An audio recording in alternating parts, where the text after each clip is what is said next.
মা আসি।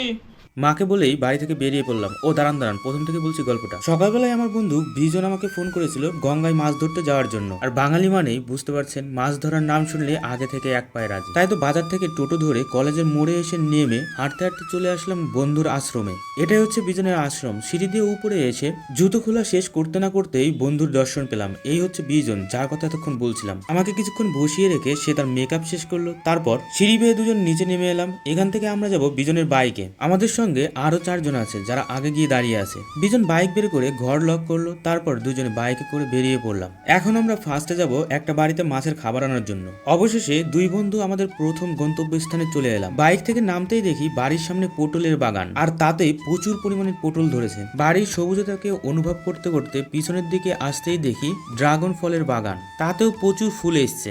আর তার পাশেই রয়েছে ছোট্ট একটা পুকুর। তারপরেই আমার বন্ধু মাছের খাবার খুঁজছে।